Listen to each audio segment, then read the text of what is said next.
السلام علیکم ورحمۃ اللہ وبرکاتہ۔ بسم اللہ والحمد للہ والصلاة والسلام علی رسول اللہ اما بعد فاعوذ باللہ من الشیطان الرجیم بسم اللہ الرحمن الرحیم اللہ الذی یبدأ الخلق ثم یعیدہ ثم الیہ ترجعون وَيَوْمَ تَقُومُ السَّاعَةُ يُبْلِسُ الْمُجْرِمُونَ وَلَمْ يَكُنْ لَهُم مِّن شُرَكَائِهِمْ شُفَعَاءُ وَكَانُوا بِشُرَكَائِهِمْ كَافِرِينَ۔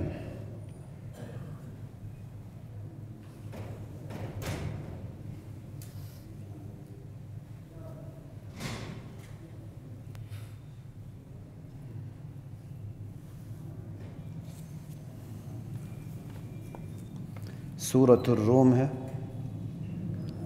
21واں سپارہ، اس کی 11 تا 27 یا 28 آیات تک، 27 آیات تک انشاءاللہ، 28 آیات کو نتیجے کے طور پر تھوڑا سا ذکر کر دوں گا انشاءاللہ۔ 11 تا 27 آیات پہ بات ہوگی۔ اللہ کی ذات مجھے، آپ کو، ہم سب کو دین اسلام سے رشتہ جوڑنے، خصوصاً اس کا جو سرچشمہ اول ہے قرآن کریم سے اپنا رشتہ جوڑنے کی، استوار کرنے کی، مجھے بھی، آپ کو بھی، ہم سب کو توفیق عطا فرمائے۔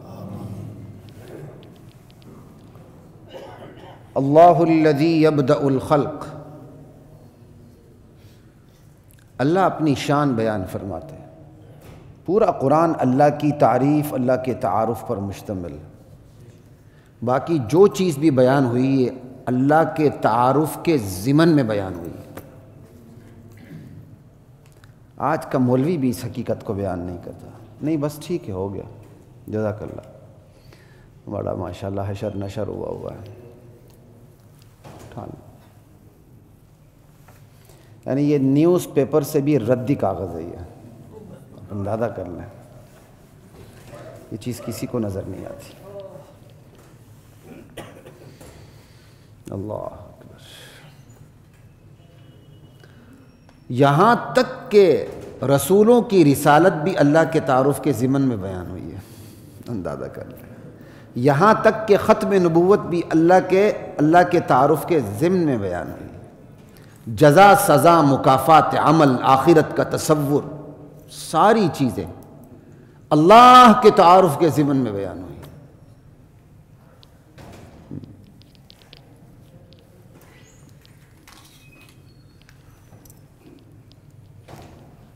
اللہ اکبر کبیرہ۔ اس لیے میں بار بار آپ لوگوں سے گزارش کرتا ہوں، خدا را قرآن کریم کو پڑھنے کی عادت ڈالیں۔ مولوی نہیں پڑھتا تو عوام کیا پڑھے گا؟ ہمارے مدارس میں کسی دور میں تفسیر قرآن کی کلاس اسے دی جاتی تھی جو سب سے کمزور ہوتا تھا۔ یہ حالت ہوتی تھی۔ اب یہ صورت نہیں، الحمدللہ۔ وہ کوئی ایک دور تھا، درس کا زمانہ ہوتا تھا، مدارس کا یہ نظام نہیں تھا، یعنی سبجیکٹ اسپیشلسٹ ہوتے تھے، بڑے بڑے عالم اپنی اپنی گدیوں پہ بیٹھے ہوتے تھے، بر صغیر، پاک و ہند، یہاں تک کہ یہ آپ کا افغانستان، برما، یہ سب اس کے اندر شامل، یعنی یہ لوگ پھر رجوع کرتے تھے اس سرزمین کی طرف، جہاں جہاں جس سبجیکٹ کا، جس مضمون کا کوئی بہت بڑا عالم ہوتا اس کی خدمت میں حاضر ہوتے تھے۔ وہ مضمون اس سے پڑھ کے پھر دوسرا مضمون پڑھنے پھر کہیں ہزاروں میلوں کا، سینکڑوں میل کا سفر کرتے تھے۔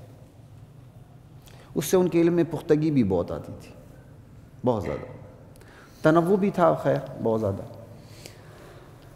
تو جب مدارس کا یہ جو مربوط نظام شروع ہوا تو قرآن کریم اسے دے دیا جاتا تھا، وہ ترجمہ تفسیر ہی پڑھ لی ہے، مطلب جو ایک میڈیوکر سا ٹیچر ہوتا تھا اس کو دے دیے جاتے تھے، حالانکہ سب سے قابل ترین استاد کو قرآن کریم کی تفسیر دینی چاہیے تھی۔ اور اسی کا پھر نتیجہ ہے جو غلطی کا، بڑے بڑے عالم ہوتے ہیں، قرآن کو تسلسل کے ساتھ بیان کرنے کی پوزیشن میں نہیں ہوتے، وہ قرآن کو تسلسل کے ساتھ بیان کرنے کی پوزیشن میں نہیں ہوتے. یہ کوئی میں مبالغہ نہیں کر رہا. اور بعض تو آج بھی قرآن کے ترجمے سے روکتے ہیں. عجیب بات. جب آپ ابا جی کی کرامات سنائیں گے اپنے اور نانی دادی کے خوابوں پر گزارا کریں گے, کہانیاں سنائیں گے, تو آپ کیوں اپنے فالوورز کو قرآن کریم کی طرف جانے دیں گے؟ وہ تو آپ کو پکڑ لے گا 2 منٹ میں کہ مولانا قرآن کریم کی آیت میں تو یہ لکھا ہوا ہے. تو ایک طبقہ تو جانے ہی نہیں دیتا. یہ مستقل موضوع ہے, کبھی اس پہ بات کریں گے. لیکن اب الحمدللہ بہت محنت ہو چکی ہے, لوگوں کو شعور بھی آ رہا ہے. کوئی بھی تعلیم ہو, چاہے دنیاوی تعلیم کیوں نہ ہو, شعور تو دے دیتی ہے نا. بندہ پھر سمجھنے لگتا ہے نہیں یار میری قبر اپنی ہے, میرے قبر میں میرے پیر و مرشد نے نہیں آنا, میں نہیں جانا ہے, سوال کے جواب میں نہیں دینے, کوئی میرے سوال کا جواب دینے کوئی بھی نہیں آئے گا. جب بندہ اتنا حقیقت پسند ہو جاتا ہے نا تو پھر وہ دین کی حقیقت تک پہنچنے کی تگ و دو میں لگ جاتا ہے. دنیا کے معاملات میں ہم کتنے آپ اندازہ کر لیں کہ بے لاگ ہیں, بے لچک ہیں, اور اصول کے پابند بھی ہیں, اور جہاں ہمیں ذرا تحفظ محسوس ہوتا ہے وہاں ہم تعلقات کی بھی پرواہ نہیں کرتے. میں کوئی برا نہیں مان رہا, ویسے آپ کو بات بتا رہا ہوں. کل پرسوں میرے کوئی ڈاکومنٹس تھے تو میں نے اپنے بھیج دیے, یار یہ اٹیسٹ کراؤ. خود تو اپنے ڈاکومنٹس بندہ خود اٹیسٹ نہیں کر سکتا, میں نے کسی کو بھیج دیے. تو میرے ایک بڑے مخلص ساتھی نے ایک پہ کر دیے, دوسرا نہیں کیا. تو کوئی چیز حائل ہوگی تو مجھے فون آیا, میں کہا یار کسی اور کو دے دو. ان کی اس ٹائم گھر پہ تھی, پھر اگلے دن بھی نہیں آئی, بہرحال انہوں نے کروا دیا. لیکن کسی اور کے پاس بھی گئی, میرے ساتھی بے تکلف ساتھی کے پاس, اس نے بھی نہیں کیا. اس لیے میں اسپیشل مولویوں سے کہتا ہوں جو تمہارے جوتے سیدھے کرتے ہیں نا, تو زیادہ غلط فہمی کے شکار ہونے کی کوشش نہ کرو. ذرا معاملات کر کے دیکھو. پنجابی میں کہتے ہیں نا واہ پہ تو بندے کو پتہ چلتا ہے, واہ پہ تو پتہ چل جاتا ہے. بس یہ خواہ مخواہ کوئی آپ کے جوتے سیدھے کر, بہت اچھی بات ہے, میں کوئی ناشکری نہیں کرتا. کوئی آپ کے جوتے سیدھے کر لے اور آپ کو عزت دے تو یہ اللہ کا بہت بڑا احسان ہے. یہ تو خود حدیث میں اس کی تعریف بھی آئی ہے کہ بھئی آپ کی دینی خدمات کی بنیاد پر کوئی آپ کے ساتھ کوئی اچھا سلوک کرتا ہے تو اللہ کہتے ہیں یہ تو دنیا میں ملنے والی ایک بہت بڑی خوشخبری, اچھی بات ہے. لیکن بہرحال ہماری ایک بہت بڑی تعداد ان چیزوں سے خوش فہمی کے شکار ہو جاتی ہے. میں کہتا ہوں نہیں یار ایسا نہیں ہونا چاہیے. خوش فہمی کا, غلط فہمی کا یا تکبر میں بندے کو نہیں جانا چاہیے. بہت ریئلسٹک ہونا چاہیے. دنیا بڑی حقیقت پسند ہے, میں گلہ کسی سے نہیں کرتا, لیکن جب ہم دنیا میں اتنے حقیقت پسند ہیں کہ اپنے تعلقات کو, خصوصاً وہ بھی جو دین کی بنیاد پر تعلقات استوار ہوتے ہیں, اس کو بھی ہم بالائے طاق رکھ دیتے ہیں, پرواہ نہیں کرتے یار فلاں برا مان جائے گا. تو دین کے معاملے میں کتنا بندے کو ریئلسٹک ہونا چاہیے. بس بتانے کا مقصد اتنا ہے. اور جب دین کے معاملے ہم بڑے ریئلسٹک ہوتے ہیں تو اللہ کہتا ہے یار یہ بڑا بدید ہے. میں کہتا یار ہم بدید ہیں تو ہمیں یہی منظور ہے کہ ہم بدید ہیں. دین کے معاملے میں بندے کو بالکل حقیقت پسند ہونا چاہیے. اللہ مغفرت فرمائے جو گزر چکے ہیں. میرے والد صاحب 2 سال ہوئے, 25 جمادی الاولیٰ کو فوت ہوئے تھے. آج میں خیال 20-21 شاید جمادی الاولیٰ ہے, 3-4 دن رہتے ہیں 2 سال پورے ہونے میں. ایک دن مجھے کہنے لگے بیٹا دیکھو اپنی سمجھ استطاعت کے مطابق میں تمہیں دین سمجھا چکا ہوں اور دین کا علم تمہیں دینے کی کوشش کی ہے بس, لیکن خود بھی اپنی عقل استعمال کرنا. قیامت کے دن میں ذمہ دار نہیں ہو. تم کہو گے کہ ابا جان نے یوں پڑھایا تھا تو میں نے یوں کیا. میں آج بھی اپنے ساتھیوں سے بات شاید کسی ایک عد کو کہا ہے, میں کہا اتنا بے لاگ عالم میں نے نہیں دیکھا کہ کوئی اپنے بیٹے کو بھی یہ کہہ دے بھائی میں نے تو اپنی سمجھ کے مطابق سمجھا دیا ہے لیکن میں ذمہ دار. جاؤ خود بھی پڑھو, خود بھی دیکھو. آج تو مولوی صاحب پڑھا دیتا ہے تو وہ کہتا ہے میری لکیر سے ہٹو گے تو یہ تو میری لکیر کشتی ہے نوح ہے, باہر تو سب غرق ہو جاؤ گے. ہر ایک اپنے دائرے کو کشتی نوح قرار دیتا. اس لیے خدا کے لیے پڑھیں. اللہ الذی یبدأ الخلق, اللہ اپنا تعارف کروا رہے ہیں. اللہ کون ہے؟ اللہ کی شان یہ ہے جس نے تخلیق کی ابتدا کی ہے. خلقت کی ابتدا کرنے والا اللہ ہے. اب اس پہ جتنا سوچتے چلے جائیں کم ہے, جتنا سوچتے چلے جائیں کہ تخلیق کی ابتدا اس نے کی ہے. ثم یعیدہ، اعادہ پھر وہی کرے گا. جس ہستی نے تخلیق کی ابتدا کی ہے وہی ہستی اثر نو زندہ کرے گی. ثم الیہ ترجعون، یہ زندہ نہیں کہ تم یہ دنیا میں زندہ ہو جاؤ گے، نیا جنم ملے گا. نئے جنم میں آپ کیا بننا پسند کریں گے؟ آگے سے مسلمان بھی جواب دیتا ہے نئے جنم میں اگر مجھے نیا جنم ملا تو میں یہ بننا پسند کروں گا یا پسند کروں گی. انا للہ و انا الیہ راجعون. کس طرح ہندو سماج نے اپنا کلچر ہمارے اندر انجیکٹ کر دیا. آپ صحافت میں دیکھ لیں، آپ انٹرویوز میں دیکھ لیں، یہ باتیں آتی ہیں. ثم الیہ ترجعون، اللہ اثر نو زندہ کرے گا، پھر اس کی عدالت کی طرف تم دوڑ لگاؤ گے، لٹائے جاؤ گے جواب دہی کے لیے. ثم الیہ ترجعون. اللہ اکبر. اسی سے مکافات عمل کا تصور سامنے آتا ہے نا. اثر نو زندہ ہوں گے جو تمہیں اختیارات دی ہیں، قوت دی ہے، قوت تمیز دی، عقل دی، شعور دیا، حواس دی ہے، اتنی نعمتیں دی. ان نعمتوں کے بارے میں پوچھ تو ہوگی. کل میں نے بہت اچھی بات پڑھی ہے سوشل میڈیا پہ کہیں کہ باپ بیٹے پہ پابندیاں لگاتا ہے. بیٹے کو بڑے ہو کے سمجھ آتی ہے کہ باپ نے جو پابندیاں لگائی تھیں وہ ٹھیک تھیں. اللہ اپنے بندوں پر پابندیاں لگاتا دنیا میں. مرنے کے بعد بندے کو پتہ چلے گا میرے پروردگار نے جو پابندیاں لگائی تھیں وہ ٹھیک تھی. کیا بات ہے، جس نے کی خوب کہی.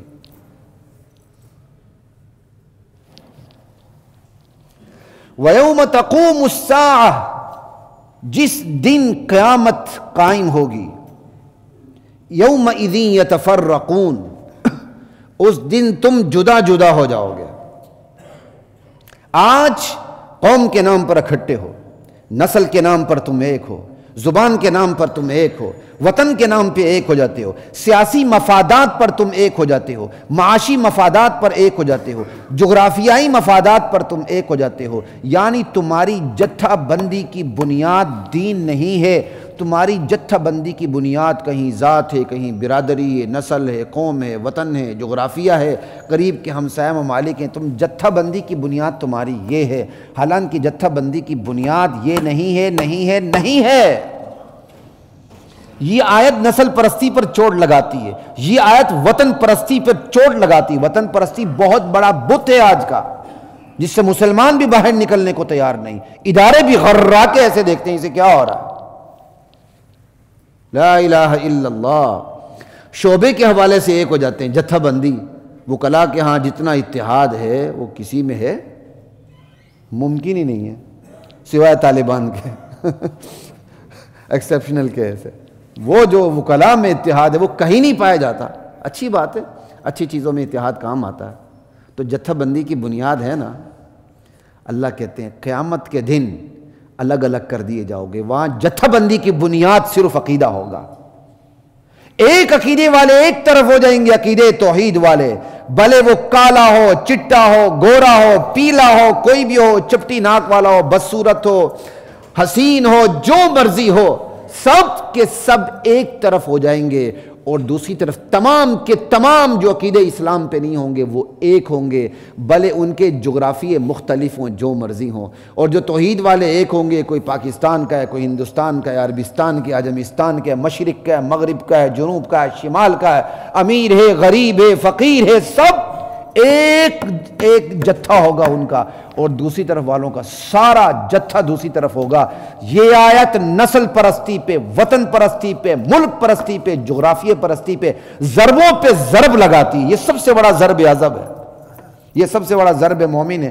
ضرب مومن کیا؟ یہ تو ضرب اللہ ہے. اللہ کا نام بھی تو ایک مومن ہے نا، الملک القدوس السلام المؤمن. اصل ضرب مومن تو یہ ہے جو اللہ لگا رہا ہے.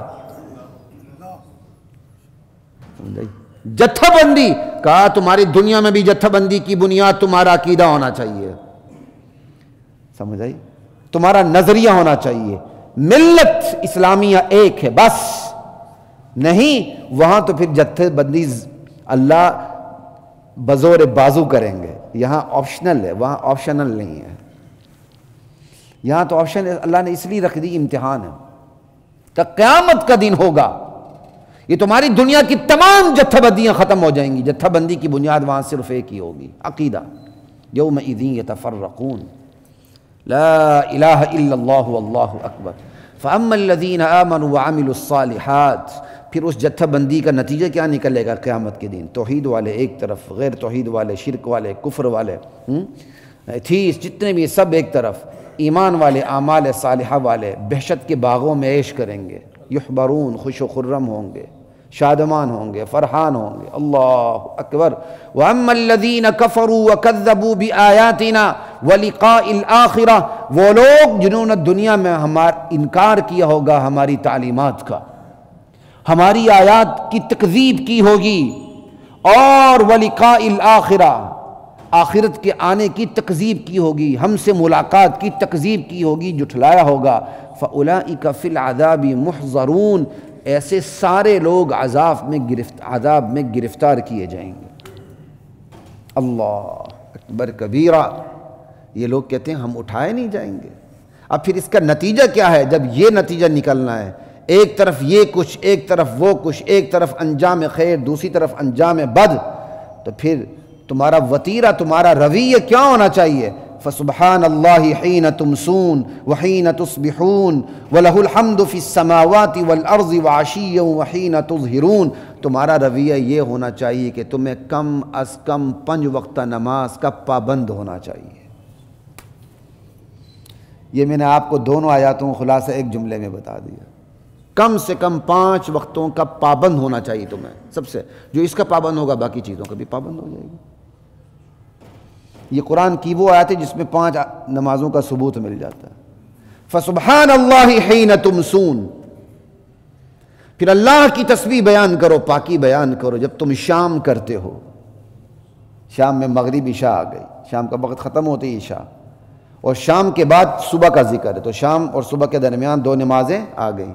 وحین تصبحون، جیسے ہی تم صبح کرتے ہو پھر بھی تسبیح بیان کرو۔ یہ قرآن کریم کا اسلوب ہے، ایسا اسلوب جہاں بھی ہوتا ہے یہ نمازیں مراد ہوتی ہیں۔ پھر وَلَهُ الْحَمْدُ فِي السَّمَاوَاتِ وَالْأَرْضِ وَعَشِيًّا، تیسرے پیر بھی تم نے اللہ کی حمد و ثنا بیان کرنی ہے، اثر۔ وَحِينَ تُظْهِرُونَ، جب تم ظہر کرتے ہو، دوپہر کرتے ہو، اس وقت بھی تم نے اللہ کی حمد و ثنا بیان کرنی ہے، ظہر۔ بات سمجھ آ رہی؟ 5 وقت کی نمازیں آ گئیں۔ یخرج الحی من المیت، اس اللہ کی تم نے تسبیح بیان کرنی ہے جو مردے سے زندے کو نکالتا ہے، مردے سے زندے کو نکالتا ہے۔ بے جان چیز ہوتی ہے، بے جان چیز ہوتی ہے، اللہ اس سے زندے کو پیدا کرتے ہیں۔ یہی مادہ منویہ دیکھ لیں، 2 قطروں کا ملاب ہوتا ہے، بے جان چیز، حقیر چیز، گن آتی ہے بندے کو جب تک وہ غسل نہ کرے، اپنے آپ سے گن آنے لگتی ہے۔ اللہ نے ایسی ناپاک بے جان ذرہ حقیر بے مقدار سے، جو خوردبین سے بھی مشکل سے نظر آئے، اس سے اللہ نے جاندار انسان کو پیدا کیا، پھر احسن تقویم بنا کے پیدا کیا۔ کیا بات ہے اللہ کی، یہ ہے اللہ کی شان۔ اللہ کی عظمت دلوں میں بٹھانے کی کوشش کریں، پھر اللہ کے احکامات کی عظمت دل میں بیٹھے گی، اور جب اللہ کے احکامات کی عظمت دل میں بیٹھے گی تو اللہ کے احکام پہ عمل کرنا اتنا ہی آسان سے آسان سے آسان تر ہوتا چلا جائے گا۔ زندگی میں ہی دیکھ لیں، اس بندے کے آرڈر کو، اس بندے کی بات کو تسلیم کرنا آپ کے لیے آسان ہوتا ہے جس کی عزت، عظمت، قدر دل میں بیٹھی ہوتی ہے، یا جس کا خوف دل میں بیٹھا ہوتا ہے۔ اللہ نے اپنی ذات کو ایسا رکھا، اللہ کہتے ہیں میرے عذاب سے خوف بھی کھاؤ، میری رحمت سے امید بھی رکھو۔ محبت کا مستحق بھی سب سے زیادہ میں، اور میرے عذاب کا ڈراوا اس کا مستحق بھی سب سے زیادہ میں، کہ تم میرے عذاب سے ڈرو۔ اللہ اکبر۔ اللہ تعالیٰ نے بندے کی نیچر ایسی رکھ دی ہے، اور اس نیچر کا جو صحیح تقاضا ہے اس کو اپنے لیے رکھ دیا ہے سب سے پہلے۔ یخرج الحی من المیت، مردے سے اللہ زندے کو نکالتے ہیں۔ باپ کٹر کالا کافر ہوتا ہے، بیٹا بہت بڑا ولی اللہ ہوتا ہے، وہ مردہ ہے اور یہ زندہ ہے۔ وَيُخْرِجُ الْمَيِّتَ مِنَ الْحَيِّ، اللہ زندے سے مردے کو نکالتے ہیں. بندہ ہوتا ہے, کتنے فضلات اس کے اندر سے نکلتے ہیں, بے جان چیزیں. صبح و شام جب تک وہ اپنی گندگی خارج نہ کرے اسے آرام نہیں آتا. ہر 3-4 گھنٹے بعد اللہ تعالیٰ بندے کو اس کی اوقات یاد دلا دیتے ہیں. چل میرا بندہ, تیری اصل اوقات یہ ہے, تو پیدا کیسے ہوا تھا اور 4-5 مرتبہ 5-10 مرتبہ تم نے آنا جانا کہاں کرنا ہے. اللہ. وَيُخْرِجُ الْمَيِّتَ مِنَ الْحَيِّ, زندے سے مردے کو اللہ نکالتے ہیں. باپ بہت بڑا ولی اللہ ہوتا ہے, بیٹا اتنا ہی بڑا شیطان ہوتا ہے. باپ بہت بڑا نبی ہوتا ہے, بیٹا اتنا ہی بڑا کافر ہوتا ہے. یہ ہے زندے سے مردے کو نکالنا. وَيُحْيِي الْأَرْضَ بَعْدَ مَوْتِهَا, زمین مر چکی ہوتی ہے, بنجر ہو چکی ہوتی ہے, کوئی امید نہیں ہوتی ہے کہ اس میں کوئی ایک سبز پتا بھی نکل سکتا ہے. اللہ تعالیٰ اس زمین کو دوبارہ زندہ کر دیتے ہیں. برسات برستی ہے, زمین سے کونپلیں نکلتی ہیں, حشرات الارض پھدکنے لگتے ہیں. جہاں زندگی کا امکان نہیں ہوتا, پانی کا چھینٹا کیا پڑتا ہے, اندر سے حشرات الارض نکلتے ہیں. انہیں وہاں زندہ رکھنے والا کون ہے؟ اس ٹمپریچر کے اوپر جہاں ہم سانس نہیں لے سکتے. یہ ہے اللہ کی قدرت. اب تو سائنس تسلیم کرتی, آگ کے اپنے کیڑے ہوتے ہیں, آگ کے اپنے کیڑے ہیں. تو یہ جہنم کا جو نقشہ ہے, کل تک لوگ ہنستے تھے, تو آج تو وہ ساری چیزیں سائنس ثابت کر رہی ہے. لیکن ہمارا ایمان سائنس پر نہیں ہونا چاہیے. کس پر ہونا چاہیے؟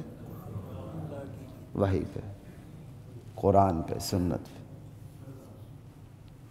وَكَذَلِكَ تُخْرَجُونَ, اسی طرح تم بھی نکالے جاؤ گے قبروں سے. زمین میں کوئی امکان نہیں ہوتا زندگی کا. اللہ اوپر سے پانی برسا دیتے ہیں, زمین سے زندگی نکل آتی ہے, زمین لہلہانے لگتی ہے. بظاہر تمہارا کوئی امکان نہیں نکلنے کا. اللہ تعالیٰ تمہیں اسی طرح نکالیں گے جس طرح اللہ تعالیٰ کونپل کو نکالتا ہے مردہ زمین سے. وَكَذَلِكَ تُخْرَجُونَ, یہ تو آئے دن کا مشاہدہ ہے. وَمِنْ آيَاتِهِ أَنْ خَلَقَكُم مِّن تُرَابٍ, اس کی قدرت کی نشانیوں میں سے ایک نشانی یہ ہے کہ اس نے تمہیں مٹی سے پیدا کیا. تمہارے جد امجد کو مٹی سے پیدا کیا, پھر اسی کی نطفے سے تمہاری ساری نسل چلی. قرآن کریم میں کہیں اختصار ہوتا ہے, کہیں اس کی تشریح ہوتی ہے. یہاں کا تم سب مٹی سے, تو اصل تو ہماری مٹی ہے نا. اللہ اکبر. وَلَقَدْ خَلَقْنَا الْإِنسَانَ مِنْ سُلَالَةٍ مِّن طِينٍ ثُمَّ جَعَلْنَاهُ نُطْفَةً فِي قَرَارٍ مَّكِينٍ. لا الہ الا اللہ. اولین انسان کو تو اللہ تعالیٰ نے مٹی سے پیدا کیا, پھر اسی کے نطفے سے سارا سلسلہ نکل پڑا. ثم اذا انتم بشر تنتشرون, دیکھو ہم نے تمہیں مٹی سے پیدا کیا, اور کیسے پیدا کیا, یکا یک تم بشر بن گئے اور تم دنیا میں پھیلتے ہی چلے جا رہے ہو. ثم اذا انتم بشر تنتشرون. ومن آیاتہ ان خلق لکم من انفسکم ازواجا, اس کی قدرت کی نشانیوں میں سے ایک بہت بڑی نشانی یہ ہے کہ اس نے تمہارے جنس میں سے تمہارے لیے تمہاری بیویاں پیدا کی. ان خلق لکم, تمہارے لیے تمہاری جنس میں سے تمہاری بیویاں پیدا کی. ایک ایک لفظ وضاحت چاہتا ہے. لا الہ الا اللہ. تمہارے لیے پیدا کی, تمہاری جنس میں سے پیدا بھی تمہارے لیے کی. یہ براہ راست اللہ مردوں کو خطاب کر رہے ہیں, عورتیں پھر ضمناً آ جاتی ہیں. تمہاری جنس میں سے, اب جنس میں سے پیدا کی. اللہ تعالیٰ کسی اور جانور کو بھی بیوی بنا سکتے تھے, جیسے آج کل لوگ بنا رہے ہیں نعوذ باللہ. باپ کو اولڈ ہوم پہنچا دیتے ہیں, بندریا کو رکھ لیتے ہیں, سپنی کو رکھ لیتے ہیں, ریچھ کو رکھ لیتے ہیں, شیرنی کو رکھ لیتے ہیں, کیا کچھ نہیں رکھتے. بلی کو رکھ لیتے ہیں, اس کے ساتھ وہی سلوک کرتے ہیں جو ایک انسان سے محبت کا سلوک ہونا چاہیے. تو جواباً اس سے وہ پیار مل سکتا ہے؟ کیا اس کے اندر وہ احساسات پیدا ہو سکتے ہیں جو آپ کے ہیں؟ اور ایک انسان اس احساسات کا جواب جس طریقے سے دے سکتا ہے جانور دے سکتا. یہ ہے عربی میں وَبِضِدِّهَا تَبَيَّنُ الْأَشْيَاء، چیزیں اپنی ضد سے پہچانی جاتی ہیں. آنکھ ٹھنڈک سے گرمی، ٹھنڈک سے ٹھنڈک، گرمی سردی سے گرمی، سردی سے سردی، گرمی سے پہچانی جاتی ہے. اللہ کہتے ہیں تمہاری جنس میں سے تمہاری بیویاں پیدا کی. اب اس کو ضد پہ لے جا کے دیکھیں، کوئی اور جانور مؤنث بیوی بن جائے تو کیا انسان کے تقاضے پورے ہو سکتے ہیں؟ نہیں ہو سکتے. نہ جسمانی تقاضے پورے ہو سکتے ہیں، نہ نفسیاتی تقاضے پورے ہو سکتے ہیں. اور ایسے گندے انڈے موجود ہیں جو اپنا جسمانی تقاضا پورا کر لیتے ہیں جانوروں سے، لیکن نفسیاتی تقاضا پورا ہو سکتا؟ مرد اللہ تعالیٰ نے اس کی تخلیق ایسے کی ہے کہ اس کے تقاضوں کا پورا جواب اللہ تعالیٰ نے جنس سے مخالف میں رکھ دیا. وہ بھی جنس میں سے، اپنی ہی جنس میں سے جنس سے مخالف ہے، جنس سے مخالف، لیکن اس سے بڑی کوئی جنس موافق ہے ہی نہیں ہے. اللہ یہ بھی کر سکتا تھا مرد کے لیے، مرد عورت کے لیے اللہ نے مرد کی مخالف جنس بنائی، اسی کی جنس میں سے مخالف جنس بنائی، اس کے تقاضوں کا پورا جواب مخالف جنس میں رکھ دیا. عورت کی جسمانی تقاضوں کا پورا جواب مرد کے پاس رکھ دیا، مرد کے جسمانی اور نفسیاتی تقاضوں کا پورا جواب عورت کے پاس رکھ دیا. کتنی بڑی شان ہے اگر صرف اس ایک آیت کی آپ تشریح کرنے لگ جائیں. وَمِنْ آيَاتِهِ أَنْ خَلَقَ لَكُم مِّنْ أَنفُسِكُمْ أَزْوَاجًا، اللہ تعالیٰ نے تمہارے لیے تمہاری بیوہ تمہاری جنس سے بنائی. دونوں انسان، دونوں میں انسانیت، تخلیق کا پروسیس بھی ایک جیسا، ایک ہی نطفے سے پیدا ہوئے، لیکن ایک مرد ہے اور ایک عورت ہے. اور جسمانی تنوع ایسا رکھا، جسمانی بناوٹ میں فرق ایسا رکھا کہ اس فرق کا نتیجہ کیا نکلا کہ جو کپل ہے دوسرا کیا کہتے ہیں جن سے مخالف ہے، وہ پورا اس کا جواب رکھتا ہے. اس کے روحانی، اس کے نفسیاتی، اس کے جسمانی تقاضوں کا مکمل جواب دوسری جنس کے پاس ہے. ہم کہتے ہیں جن سے مخالف ہیں، حقیقت میں وہ جن سے مخالف ہوتے ہوئے مکمل طور پر جن سے موافق ہے تقاضوں کے حوالے سے. مرد جو تقاضے رکھتا ہے وہ مرد سے پورے نہیں ہو سکتے، عورت جو تقاضے رکھتا ہے وہ عورت سے پورے نہیں ہو سکتے. ہاں فطرت خبیث ہو جائے تو حدیث میں بھی ہے پھر ایسا بھی ہوگا، لیکن فطرت سلیمہ ہو تو ایسا نہیں ہے. فطرت سلیمہ ہو تو پھر ایسا نہیں. تو خبیث فطرت بن جائے، بالکل ایسے ہی جیسے بندہ بیمار ہو جائے تو میٹھی چیز کڑوی لگنے لگتی ہے، کڑوی چیز میٹھی لگنے لگتی ہے، اور ہر ایک کو پتہ چلتا ہے کہ یہ بیمار ہے. بندہ پاگل ہو جائے تو اچھی چیز بری لگتی ہے، بری چیز اس کو اچھی لگتی ہے. ہر ایک کو پتہ ہے یہ پاگل ہے، مجنون ہے، دیوانہ ہے، اس کو اچھے برے کی تمیز بس یہی ہے. اللہ تعالیٰ نے کہا میری شان یہ ہے کہ تمہارے لیے تمہارے جنس سے تمہاری بیویاں پیدا کی، اور لِتَسْكُنُوا إِلَيْهَا، اور بیویاں مفت میں پیدا نہیں کی، اس لیے پیدا کی کہ تمہیں ان سے سکون ملے. اس سکون میں بھی اللہ نے مرد کو فوقیت دی عورت کے اوپر. پورے قرآن میں کہیں بھی یہ نہیں لکھا ہوا کہ میں نے میاں بیوی اس لیے بنایا ہے کہ بیوی میاں سے سکون حاصل کرے، حالانکہ بیوی میاں سے سکون حاصل کرتی ہے، لیکن قرآن نے یہ لفظ استعمال نہیں کیا. سکون میں مرد کو بیوی پر مقدم رکھا ہے. کیوں؟ اللہ نے جو خلافت کا منصب عطا کیا ہے اس کو نافذ کرنے کے اہل کسے بنایا ہے؟ مرد کو بنایا ہے. عورت اس کی مددگار ہے. اس لیے تخلیق انسانی کے اندر مرد کو فضیلت حاصل ہے، تو عورت کو تابع بنا کے اللہ نے پیش کیا ہے. مرد جب عورت سے سکون حاصل کرتا ہے تو عورت کو بھی پھر اللہ تعالیٰ نے ایسا بنایا کہ اس کے لیے بھی مرد باعث سکون ہے. لِتَسْكُنُوا إِلَيْهَا وَجَعَلَ بَيْنَكُمْ مَوَدَّةً وَرَحْمَةً. میری قدرت کی نشانی دیکھو، تمہارے درمیان پھر ہم نے مودت بھی رکھ دی، رحمت بھی رکھ دی ہے. مودت جو سیکچول محبت ہوتی ہے وہ ہو گئی، اور رحمت جو ایک بندے کا ایک روح کا تعلق ہوتا ہے. محبت کے اندر جسم کا تعلق آ گیا اور رحمت کے اندر روح کا تعلق آ گیا. یہ ہیں تعلق کے دو پہلو میاں بیوی کے درمیان، ایک ہے جسمانی محبت، ایک ہے روحانی محبت۔ جوانی میں جب شادی ہوتی ہے تو جسمانی محبت کا غلبہ ہوتا ہے روحانی محبت کے اوپر، سیکچول لو ڈومینیٹ کرتی ہے، لیکن جس طرح وقت گزرتا جاتا ہے وہ روحانی تعلق ڈومینیٹ کرنا شروع کر دیتا ہے۔ ایک وقت آتا ہے میاں بیوی دونوں بوڑھے ہو جاتے ہیں، ایک دوسرے پر اتنے رحیم و شفیق ہوتے ہیں، وہ سیکچول لو بھولے ہوتے ہیں لیکن خیرخواہی کی حد ہو جاتی ہے ان کی۔ کبھی سوچا؟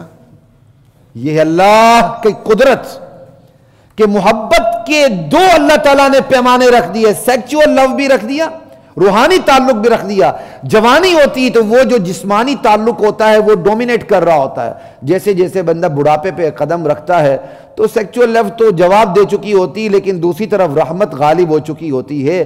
اب میاں بیوی انتہائی بوڑھے کھرتوت ہوتے ہوئے بھی ایک دوسرے کے بنا جی نہیں سکتے، ایک دوسرے کے بنا وہ سوچ بھی نہیں سکتے، ایک دوسرے پر اتنے رحیم و شفیق ہوتے ہیں، خیرخواہ ہوتے ہیں۔ اولاد ایک طرف ہو جاتی ہے لیکن میاں بیوی ایک طرف ہوتے ہیں، وہ ایک دوسرے کے بغیر جی نہیں سکتے، وہاں رحمت کا پہلو غالب آ جاتا ہے۔ کیا قدرت کا نظام ہے اللہ کا، ان آیات پہ سوچا کریں، جا کے پڑھا کریں۔ اب اس آیات پہ بھی کئی پہلو نکلتے ہیں، آج میں خود معذرت کے ساتھ کچھ لیٹ ہوا ہوں، 5-7 منٹ 10 منٹ، تو کیا میں بیان کروں، لیکن ایک پہلو بیان کر دیتا ہوں۔ ماں باپ بوڑھے ہوتے ہیں اور بیوی کسی کی پہلے فوت ہو جاتی ہے، اب جوان اولاد باپ کو شادی نہیں کرنے دیتے۔ شادی کا تو اسلام میں کانسیپٹ ہی نہیں، میں غلطی سے کبھی میرے منہ سے شادی نکل جاتا ہے، میں کوشش کرتا ہوں شادی کا لفظ منہ سے نہ نکالوں، نکاح، سمجھ آئی بات۔ جوان اولاد باپ کو نکاح کرنے نہیں دیتی، باپ بھی ڈرتا ہے بیچارہ، یہ کیا کہیں گے بڑھاپے میں شادی کر رہا ہے۔ اور جب جوان اولاد کو پتہ چلتا ہے باپ نکاح کا خواہشمند ہے تو ان کے دل میں یہی آتا ہے یہ بوڑھے کو کیا ہو گیا، ابھی بھی اس کی وہ چیز ختم نہیں ہو رہی ہے۔ حالانکہ ابھی میں نے آپ کو بتایا ایک سیکچول لو ہے اور ایک رحمت روحانی تعلق ہے۔ اولاد کم بخت کی نظر کس پہ جاتی ہے؟ وہ سیکچول ریلیشن پہ جاتی ہے، جو ایک رحمت کا پہلو ہے کہ اس بڑھاپے کے اندر اس کو اس رحمت کے پہلو کی ضرورت زیادہ ہوتی ہے، جو اسے نہ بیٹی سے مل سکتی ہے، نہ بہو سے مل سکتی ہے، نہ کسی اور رشتے سے مل سکتی ہے، وہ صرف اور صرف خدا کی قسم صرف بیوی کے رشتے سے ملتی ہے۔ وہ ایک خاص قسم کی خیر خواہی ہوتی ہے جو صرف بیوی سے ملتی ہے، اور جوان اولاد کم بخت اپنے بوڑھے باپ کو شادی نہیں کرنے دیتے، نکاح کرنے نہیں دیتے، اور کئی وجوہات سے۔ اگر اولاد لالچی نہیں ہے، وہ کہتے ہیں معاشرہ کیا کہے گا کہ ان کے بوڑھے باپ نے شادی کر لی۔ اگر وہ لالچی ہے، وہ کہتے ہیں جائیداد کا کیڑا پیدا ہو جائے گا، ہم پہلے 3 4 5 10 ہیں، باپ نے فیملی پلاننگ کی نہیں، اس کو پتہ ہی نہیں باپ فیملی پلاننگ اگر کرتا اور خدا کو منظور ہوتا تو میں پیدا ہی نہ ہوتا۔ وہ کہتے ہیں جائیداد کا ایک اور کیڑا پیدا ہو جائے گا، وہ کترنا شروع کر دے گا جائیداد کو، کرنے نہیں دیتے، جبکہ اس کی اپنی جسمانی نہیں روحانی ریکوائرمنٹ بھی ہوتی ہے کہ اس کو ایک خیرخواہ چاہیے ہوتا ہے۔ اس بڑھاپے میں جوان اولاد اپنے کمروں میں عیش کر رہی ہوتی ہے، باپ جناب علی کھانس رہا ہوتا ہے علیحدہ کمرے میں، اس کی تنہائی نظر نہیں آتی۔ نہیں جی ہم ابا جان کا بڑا خیال رکھتے ہیں، کیا اکیلا کھانس رہا ہوتا ہے؟ کیا بہت اچھی اولاد ہے تو نوکر لگایا ہوگا، کوئی میڈ لگائی ہوگی، کوئی آیا لگائی ہوگی، اس کی کہ ہم نے سروس ہو رہی ہوگی، سرو کر رہے ہوں گے۔ ارے بھائی ٹائم دو، بڑھاپے میں سب سے قیمتی چیز جو ماں باپ کو دینے کی ہے وہ وقت ہے، ان کی تنہائی کو دور کرنا۔ اور یہ بڑے بہت کم خوش قسمت اولاد ہے جو اپنی ماں باپ کی تنہائی کو دور کرنے کے لیے ان کے پاس بیٹھتے ہیں، خصوصاً جب ماں باپ میں سے ایک اکیلا ہو جائے، باپ فوت ہو جائے ماں اکیلی ہو جاتی ہے، ماں فوت ہو جائے باپ اکیلا ہو جاتا ہے۔ چلے وہ نہ بھی چاہے کہ میں نے نکاح نہیں کرنا، لیکن وہ نہ بھی کہے اپنی زبان سے، اس کی تنہائی کو دور کرنے کے لیے آپ کو بیٹھنا چاہیے۔ ٹائم نہیں، نکالے ٹائم اپنا، آپ دنیا کے لیے ٹائم نکالتے ہیں، اپنی اولاد کے لیے وقت نکالتے ہیں، نکالے اپنے بوڑھے ماں باپ کے لیے وقت، وگرنہ اپنا انجام یاد رکھیں۔ کہ آپ کے ساتھ بھی یہی ہوگا. ایک عجیب بات ہے، والدین کے ساتھ بدسلوکی کے نتائج دنیا میں نکلنے لگتے ہیں.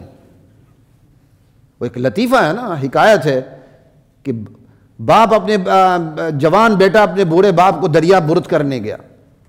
جب اسے گرانے لگا تو باپ نے کہا بیٹا یہاں نہ گراؤ، تھوڑا سا آگے جا کے مجھے گہرے پانی میں گرا دو. کہا ابا جان یہ کیا کہہ رہے ہیں؟ کہتے یہاں تو میں نے اپنے باپ کو گرایا تھا.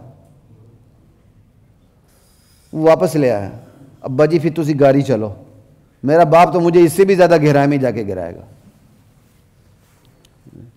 اور یہ ہمارے محلے کا واقعہ ہے، ایسے کافی سال پہلے بیٹے نے باپ کو قتل کر دیا. مجھے بڑا دکھ، میں کڑتا رہا ہوں یار یہ ہو کیا گیا، لیکن پھر میرا غم کم ہو گیا جب مجھے پتا چلا کہ جو قتل ہوا اس نے اپنے باپ کو قتل کیا تھا. اندازہ کر لیں کہ جو مقتول تھا اس نے اپنے باپ کو قتل کیا تھا. ہوا کیا پھر ماں مل گئی بیٹے کے ساتھ، انہوں نے مل کے باپ کو قتل کر دیا بعد میں.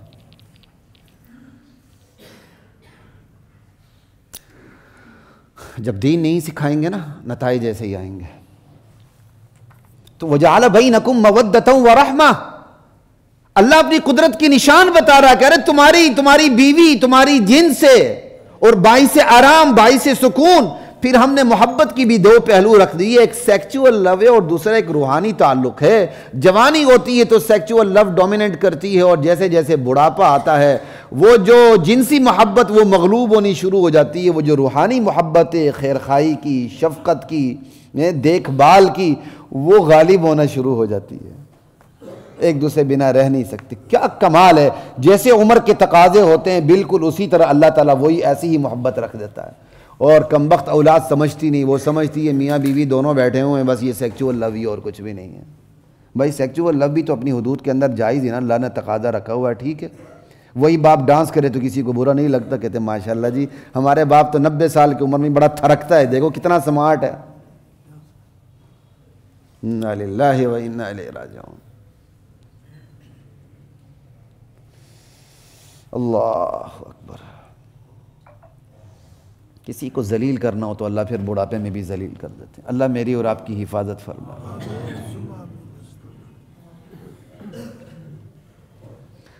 ان فی ذلک لآیات لقوم یتفکرون، ارے اس میں نشانیاں ہیں اس قوم کے لیے جو تفکر کرتی ہے.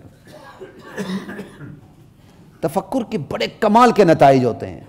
بندہ ان گناہوں سے بھی باز آ جاتا ہے جن سے باز آنے کی اسے امید بھی نہیں ہوتی، اور ان گناہوں سے بھی باز آ جاتا ہے جن گناہوں کو وہ گناہ نہیں سمجھتا، وہ روٹین کی باتیں سمجھتا ہے. اس لیے وقت نکالا کریں اپنے لیے. میرے سمیت ہر بندہ دوسروں کے لیے وقت نکالتا ہے. اولاد بھی دوسرے ہیں آپ کے مقابلے میں، میرے مقابلے میں بیوییں بھی دوسری ہیں، تھرڈ پرسن ہے. سب سے پہلے تو میری اور آپ کی ذات ہے. میں اور آپ اپنے لیے وقت نکالیں تو انشاءاللہ پھر اولاد کے لیے بھی وقت نکلا، بیوی بچوں کے لیے بھی وقت نکلا، دوست احباب کے لیے بھی وقت نکلا، اور مثبت نکلے گا انشاءاللہ. وَمِنْ آيَاتِهِ خَلْقُ السَّمَاوَاتِ وَالْأَرْضِ وَاخْتِلَافُ أَلْسِنَتِكُمْ وَأَلْوَانِكُمْ. اس کی قدرت کی نشانیوں میں سے یہ ہے، آسمان و زمین کی تخلیق کو دیکھ لو. کوئی ستون نظر نہیں آ رہا، کھڑے ہیں اور اس وقت تک کھڑے ہیں جب تک اللہ کا امر ہے. بس صرف ترجمہ عرض کرتا جاتا ہوں مختصر وقت. وَاخْتِلَافُ أَلْسِنَتِكُمْ وَأَلْوَانِكُمْ، ایک ہی ماں باپ سے پیدا ہونے والے تمہاری زبانیں الگ ہیں. ایک ہی نطفے سے پیدا ہونے والے تمہاری زبانیں الگ ہیں. وَأَلْوَانِكُمْ، تمہاری رنگتیں مختلف ہیں. کوئی کالا پیلا لال گورا جو بھی ہے، جا کے اوپر جد امجد ایک ہی ہے. تمہیں میری قدرت کی نشانیاں نظر نہیں آتی؟ واختلاف السنتکم والوانکم ان فی ذلک لآیات للعالمین، اہل علم کے لیے اس میں میری قدرت کی نشانیاں ہیں. ومن آیاتہ منامکم باللیل والنہار وابتغاؤکم من فضلہ، اس کی قدرت کی نشانیوں میں سے ہے تمہارا دن کو سونا، تمہارا رات کو سونا. دن کو بھی سویا جاتا ہے، قیلولہ سنت ہے، کوشش کیا کریں جوان ہو جائیں گے. منامکم باللیل والنہار، اور قیلولہ کی ضروری نہیں ہے کہ آپ خراٹے ماریں. آپ اپنے کیا کہتے ہیں آفس میں بھی ہیں تو 10 منٹ کے لیے سنت کے مطابق چاہے آنکھیں بند کر کے بیٹھے، نیند نہ آئے، قیلولہ ہو گیا انشاءاللہ. پھر اس کے بعد اپنی استعداد دیکھیں کتنی بڑھتی ہے. موقع نہیں اس وقت بات کرنے کا. وَمِنْ آیَاتِهِ مَنَامُكُمْ بِاللَّيْلِ وَالنَّهَارِ وَابْتِغَاؤُكُمْ مِنْ فَضْلِهِ، اور تمہارا خدا اللہ کے فضل کو تلاش کرنا، رزق کو تلاش کرنا، تمہیں پھر رزق مل جاتا ہے۔ ان فی ذلک لآیات لقوم یسمعون، اس میں میری قدرت کی نشانی ہے ان کے لیے جو میری بات کو غور سے سنتے ہیں۔ یہ نہیں ادھر سے سنی ادھر سے نکال دی، ایسا نہیں۔ وَمِنْ آیَاتِهِ يُرِيكُمُ الْبَرْقَ خَوْفًا وَطَمَعًا وَيُنَزِّلُ مِنَ السَّمَاءِ مَاءً، میری قدرت کی نشانیوں میں سے ہے، اور بجلی کی چمک میں تمہیں دکھا دیتا ہوں جس سے تمہیں امید بھی لاحق ہوتی ہے، خوف بھی لاحق ہوتا ہے۔ امید بارش ہو جائے گی، رحمت برسے گی، خوف کہیں طوفان ہی سب کچھ سمیٹ کے نہ لے جائے، بجلی ہی کہیں گر نہ پڑے۔ وَيُنَزِّلُ مِنَ السَّمَاءِ مَاءً، آسمان سے مینا برسا دیتا ہوں۔ فَيُحْيِي بِهِ الْأَرْضَ بَعْدَ مَوْتِهَا، زمین مر چکی ہوتی ہے، اسی پانی سے اس میں زمین کو زندہ کر دیتا ہوں۔ اب اس پر وقت نہیں بات کرنے کا، صرف ایک آپ کو کنیکشن بتا رہا ہوں۔ یہ زمین، اس پر مخلوقات کے رزق کا انحصار، لیکن خود زمین زرخیز ہو تو بات بنے گی۔ زمین زرخیز بھی کافی نہیں، اس کے لیے پانی چاہیے۔ پانی کہاں سے آئے گا؟ بارش سے۔ بارش کہاں سے آئے گی؟ بادل سے۔ بادل پانی کہاں سے لے گا؟ خدا کا پہلے سے ذخیرہ موجود ہے وہاں سے۔ وہاں سے بھی کیسے لے گا؟ خدا کے اپنے فلٹر لگے ہوئے ہیں، خالص H2O اٹھتا ہے، باقی سب کچھ اس کا کھارا پن، اس کی نمکینیات نیچے رہ جاتی ہیں، وہ پوری کھاد بن کے اوپر جاتی ہے اور زمینوں کو زرخیز کر دیتی ہے۔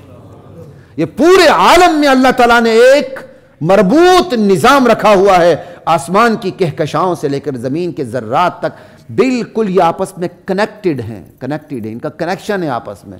یہ کنیکشن ہے تو درمیان میں کوئی کیا کہتے ہیں شگاف نہیں ہے، یہ کنیکشن ہے تو درمیان میں کوئی ایسے بیریئرز نہیں ہے کہ بارش برسنا چاہے اور نہ برسے، بادل آنا چاہیں نہ آئیں، نہیں، آسمان کی کہکشاؤں کے زمین سے ذرات تک آپس میں ایک مربوط ترین نظام ہے۔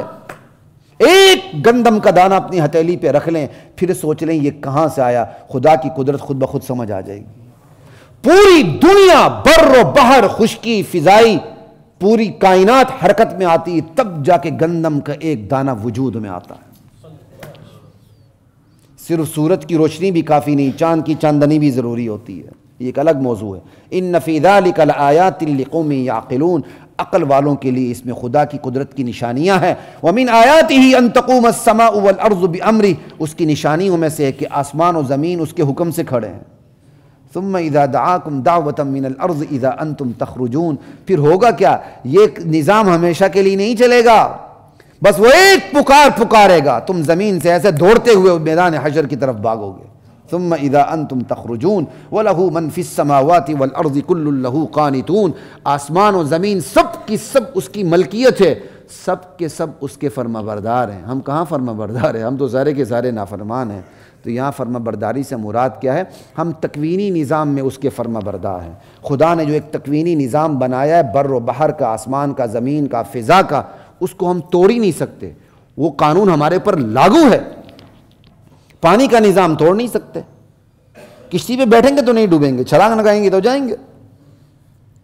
یہ سارا نظام ہے تکوینی نظام، اس کے ہم تابع ہیں، اس کو توڑ کر ہم کوئی اپنا الگ نظام قائم، ہاں تشریع جو خدا کا نظام ہے اس پہ اللہ تعالیٰ نے خود اختیار دیا ہوا ہے کہ تم نے ماننی ہے تو تمہاری مرضی، نہیں ماننی ہے تو تمہاری مرضی، لیکن انجام تمہارے ہاتھ میں نہیں ہے۔ وَهُوَ الَّذِي يَبْدَأُ الْخَلْقَ ثُمَّ يُعِيدُهُ، بات جہاں سے شروع ہوئی تھی وہیں جا رہی ہے۔ وہ اللہ ہی کی شان ہے جس نے تخلیق کی ابتدا کی، اعادہ بھی وہی کرے گا۔ وَهُوَ أَهْوَنُ عَلَيْهِ، یہ اس پر زیادہ آسان ہے۔ تو بھئی زیادہ آسان کیا مطلب؟ اللہ کی تو دونوں برابر ہیں۔ یہ بندے کی نفسیات کو دیکھتے ہوئے اللہ کلام کرتے ہیں۔ تمہاری عادات کے مطابق ایک چیز پیدا کرنے کے بعد دوبارہ اس کو بنانا، تم ایک چیز خود ہی کھول جوڑ توڑ کے بناتے ہو تو تمہارے لیے دوبارہ بنانا آسان ہے۔ تو تم اپنی نفسیات کو سامنے رکھو تو تمہیں دوبارہ زندہ کرنا میرے لیے آسان ہے، ورنہ تو میرے لیے برابر ہے۔ وَلَهُ الْمَثَلُ الْأَعْلَى فِي السَّمَاوَاتِ وَالْأَرْضِ، آسمان و زمین میں سب سے بلند شان اعلیٰ صرف ایک اللہ کی ہے۔ وَهُوَ الْعَزِيزُ، وہی غالب ہے، لیکن اپنے غلبے کے زور پہ انتقام پہ نہیں اترتا، یہ اللہ کی کمال کی شان ہے۔ اس لیے کہا جاتا ہے تخلقوا باخلاق اللہ، خدا کی اخلاق کو اپنانے کی کوشش کیا کرو۔